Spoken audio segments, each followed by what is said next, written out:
Welcome to Mississippi Outdoors. I'm Pamela Weaver. And I'm Kevin Meacham. Thanks for joining us. In our first story, we're headed to Copiah County. The Outdoors crew is deer hunting with a group of real American heroes. Let's go.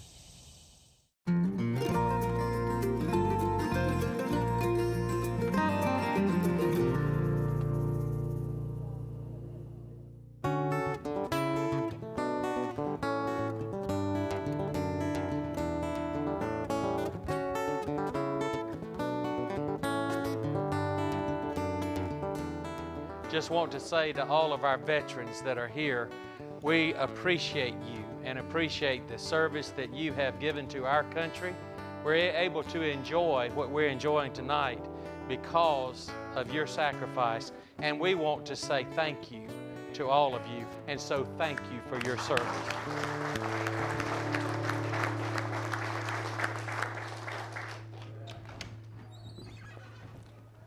We're here this weekend, Mississippi Outdoors in Copiah County on a wounded veteran hunt sponsored by the Baptist Association here in Copiah County. We have 15 veterans from across the nation that showed up. We had a cold front come through last night. The weather changed real good in our favor, and the rut's still going on. That will be a good weekend for deer movement. Let's see what these guys can do.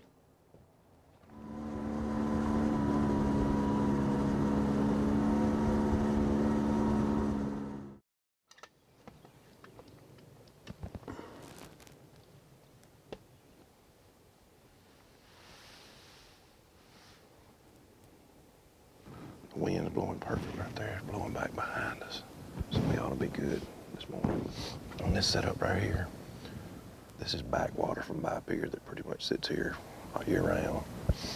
Bye Pier's on the other side of those trees right there.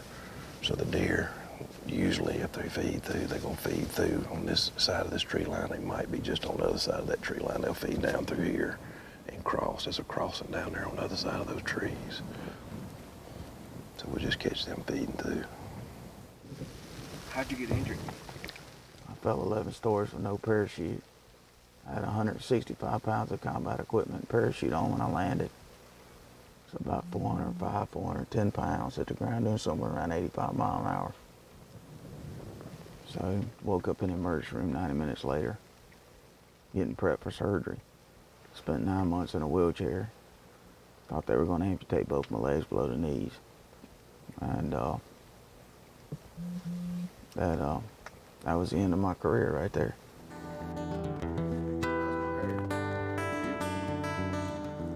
Thought we were gonna have a little bit better hunt than what we did.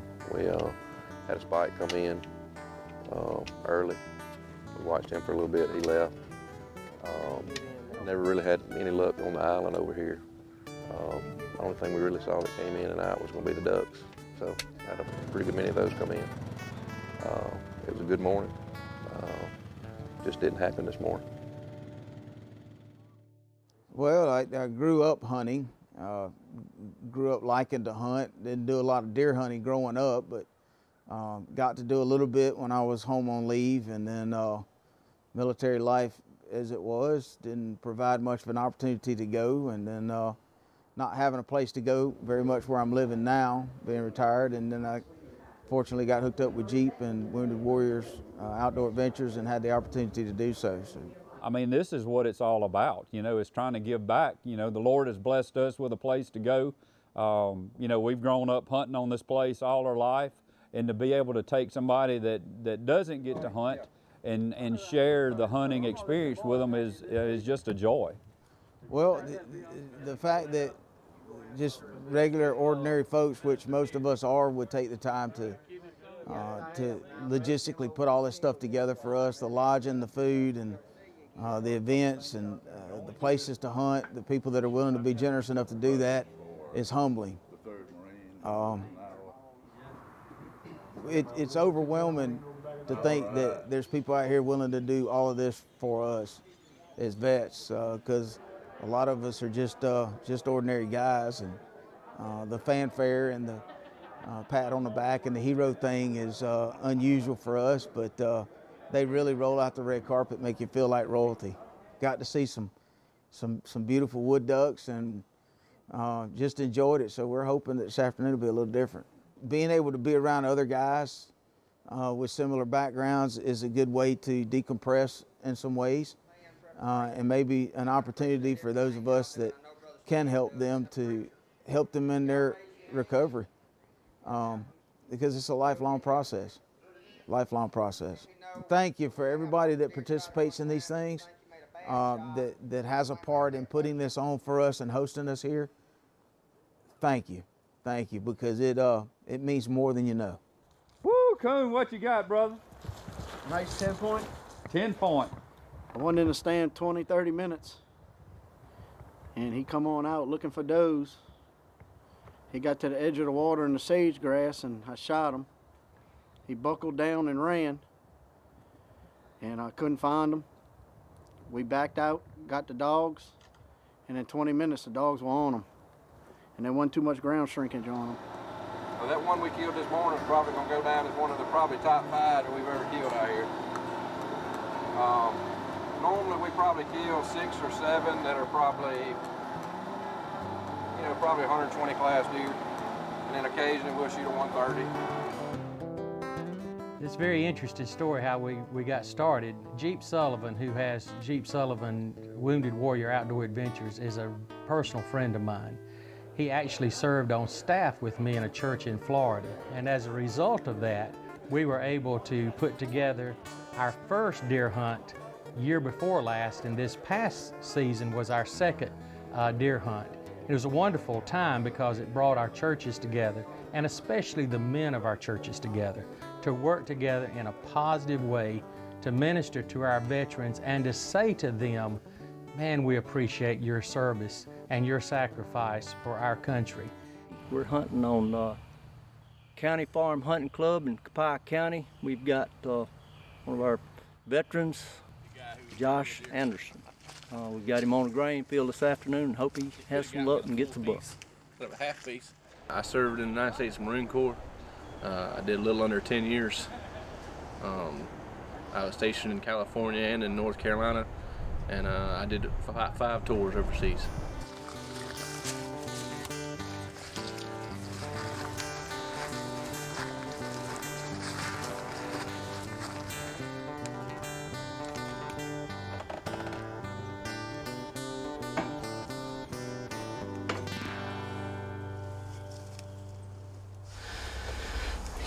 We scared off some deer walking in here.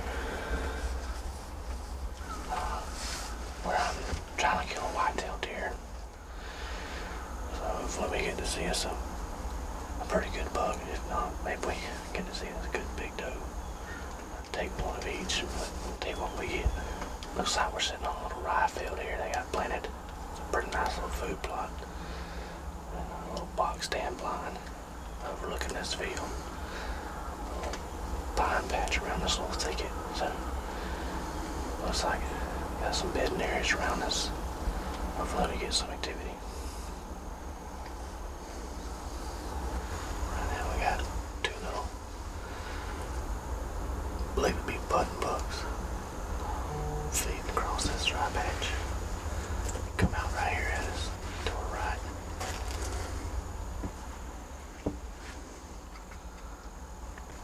Staying for a while, so hopefully get something else to come in here. There's 3 of them.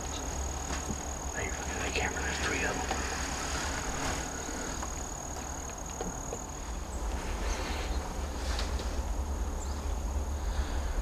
Yeah, the deer looks pretty big, but he's walking through those trees, he ain't coming out. Right now we got 3 deer, 4 deer. Oh, that's a good buck. Yeah, it is. He's walking behind that pole there from me. Gotta get a shot before he gets on the trees here.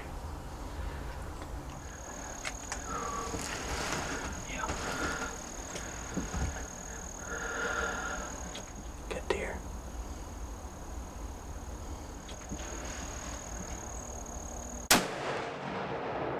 It did. A big buck down.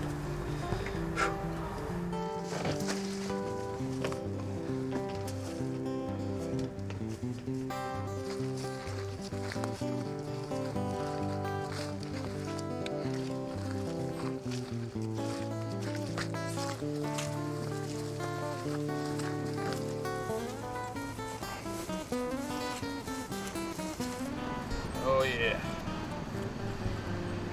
Good deer. Good deer. Yeah, we sitting on the stand. I said we'd take one of them does, get us a big doe, and luckily I waited just a minute because I was looking through the scope. I seen his legs walk behind the trees, and I said, wait a minute, he's the fourth deer or third deer, fourth deer. So Good deal. That's great. Congratulations. Yes, sir. We appreciate y'all, sir. thank you, thank you. Glad y'all come to Copiah County. Absolutely, That's a good one. absolutely. 2 hard days of not saying anything, and then finally a good book.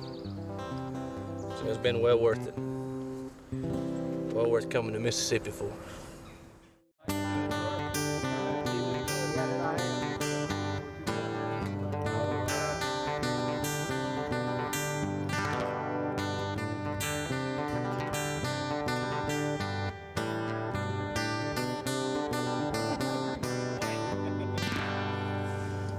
Good deer. Did you know that money spent on Mississippi hunting and fishing license is just like an investment? The Mississippi Department of Wildlife, Fisheries and Parks uses money from license sales to enhance hunting and fishing, like providing public hunting opportunities on wildlife management areas, advising private landowners on deer and habitat management, providing public fishing opportunities on state lakes, and operating fish hatcheries for stocking public lakes and streams. So make an investment in the great outdoors. Buy your Mississippi hunting and fishing license today.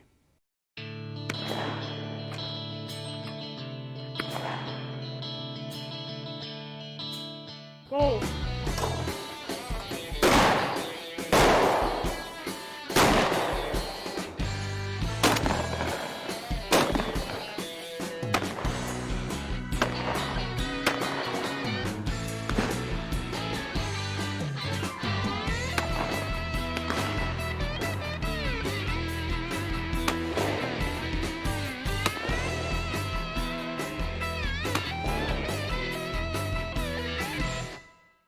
This is a wonderful program. We call it the Mississippi Scholastic Shooting Program, and it's really a team-based youth development program that uses shotgun shooting sports to develop things that'll help them in later life. I mean, teamwork, discipline, things along those lines, safety, working with each other to, achieve a common goal.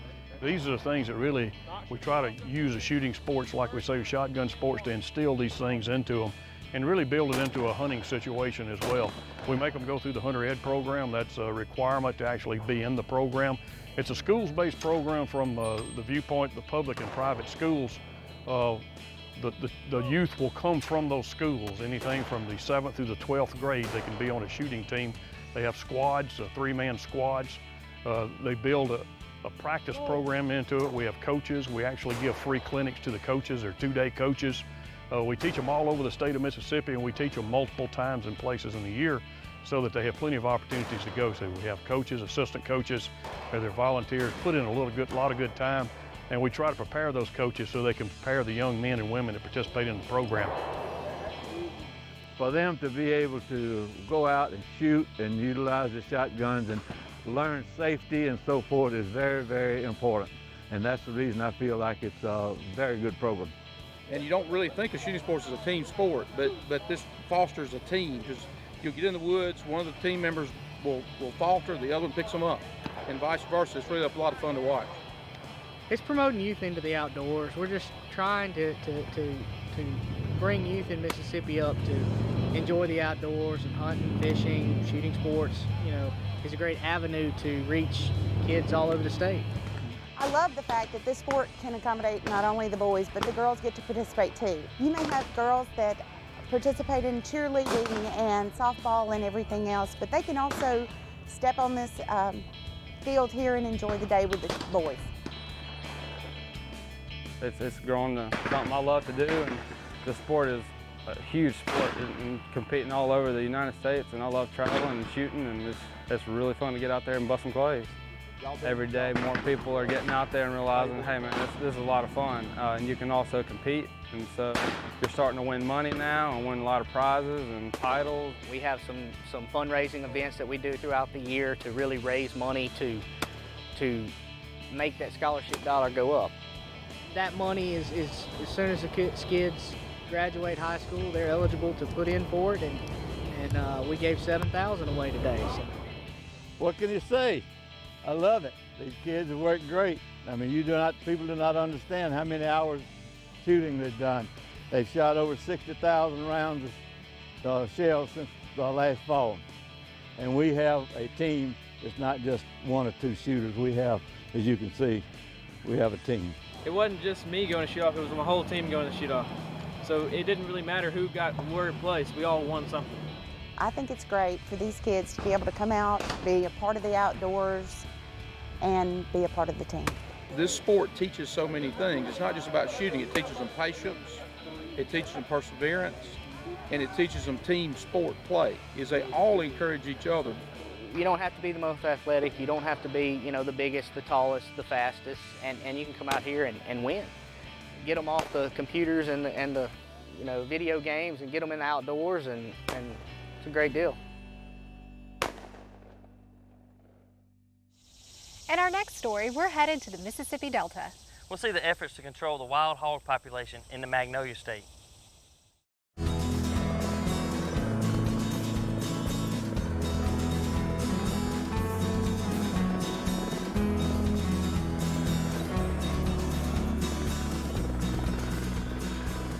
Agriculture is probably the first thing that people think about when we say hog damage, because it is such a high-profile thing and it's very easy to attach a monetary value to damage. We don't have a formal estimation of population.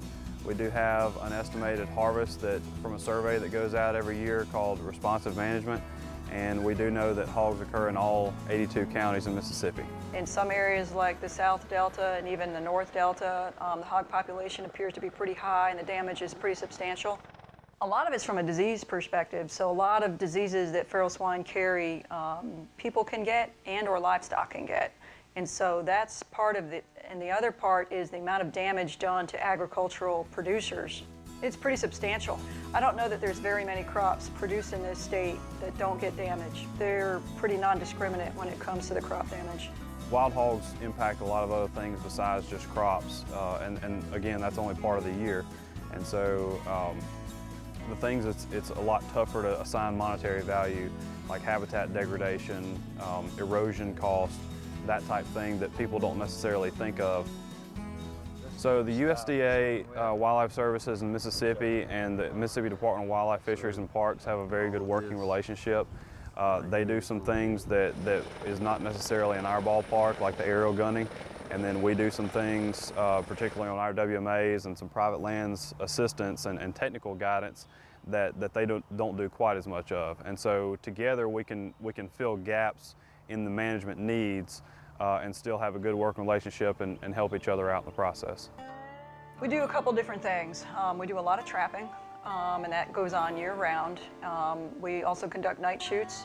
Still a lot of work going on with toxicants, and so we don't know exactly where that's going to be. A lot of the things that still have to be thought out is the delivery system, where you deliver a toxicant just specifically to a pig. And then we have our aerial operations, which is using the helicopter with one of our certified aerial gunners. Today we're flying and we're hunting for pigs to try and protect a lot of the farmers here in the South Delta, as well as trying to protect some of the infrastructure, particularly the levee with the amount of water coming in. We can get a lot of numbers real quick this way, and especially we're right before planting season right now, so if we can get those animals from doing the damage to the fields as the farmers are getting their crops in, it saves them a tremendous amount of money and time and effort to do replanting. It's been pretty good. It's hard to measure, not knowing how many animals are actually on the landscape, but working with the farmers and working with the refuge system and a lot of our other cooperators, they're seeing reduced damage. So that tells us that our success rate, is climbing. And then the number of animals that we're seeing this year, particularly in the South Delta, appears to be down a little bit from what we've seen the last 3 years of doing this work. So the best management tool that we have right now to control wild hogs is trapping. The reason for that is because you can catch the entire sounder in a trap, and a sounder is no more than a social unit of hogs, much like a herd or a pack or something like that. And so what we do by removing that entire sounder is you keep from educating hogs to understanding what a trap is and to learn to avoid them, so you can avoid that situation. And you can be the most efficient you can be possibly removing hogs off the landscape if you get that entire sounder off at one time. You can operate them from a smart device on your phone or tablet or computer. And what they do is they allow you to get another step in the control that you have over that trapping situation. And so with traditional traps, there's a lot of time and effort to go out to the trap, to visit it. State law requires that you visit the trap at least every 36 hours to check it. So if you can do that remotely, then that negates that much time and effort that you have to spend traveling to the trap. It also allows you to schedule your trapping events around basically when you can go out there to deal with those hogs. It also allows you to be confident in the hogs that you're trapping, to know that you've got that entire sounder in, because you can actually view them. You've got a wide enough view that you can see the entire trap and some around the outside, to know that you've got all that entire sounder coming in before you drop those gates. The reason we do those nighttime operations is we have a partnership with USDA that we collect samples on our wildlife management areas, we send them off to them, and then they go to labs, and then they share the results with us. So we can get a better idea of the DNA makeup of the pigs that are on our WMAs, and we also get a better idea of the disease prevalence that are on some of these WMAs as we get more and more data on those particular areas.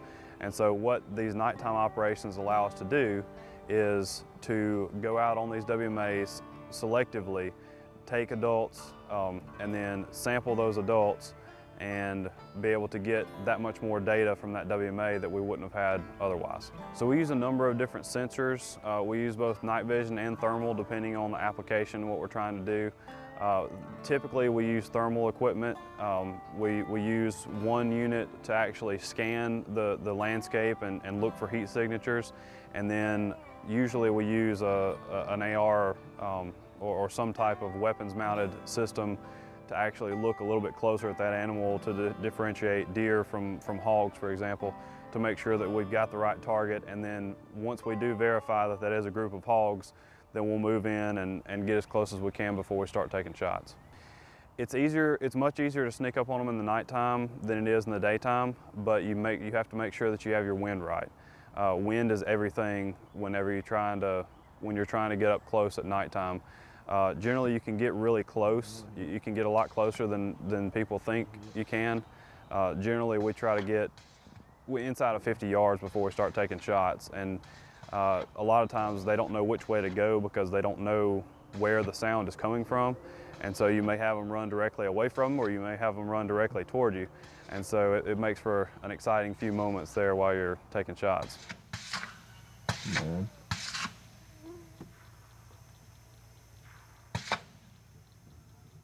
To put it briefly, we came up on a very large sounder of pigs, and as we usually try to do in the moment, we try to select out the larger, preferably the sows, because those are the ones that contribute most of the population, so we try to take those out first. Those are always also the ones that make the entire sounder harder to trap. And so what we try to do on all of our management areas for that matter, and what I recommend to our private landowners, is try to use shooting to help your trapping and not to hurt it. Use it as a supplement. We try to use surgical shots and to take out select individuals if we can, and that way it makes the sounder as a whole easier to trap. We've done very well, and we've been doing this now for about 5 years. And so I think most of the farmers that we've worked with have seen a substantial reduction in the damage, especially before planting season. I think the state management areas, National Wildlife Refuge System lands, and the levee board that we've been all working with as well are all seeing reduced damage. And that's what it's about. It's about trying to reduce the damage.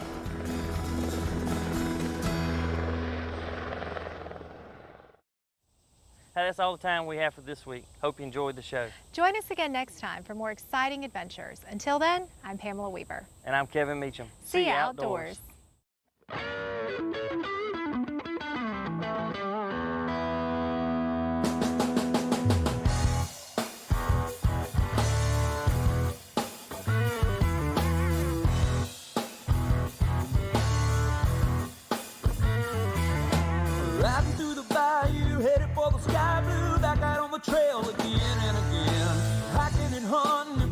in the land. Time is time well spent.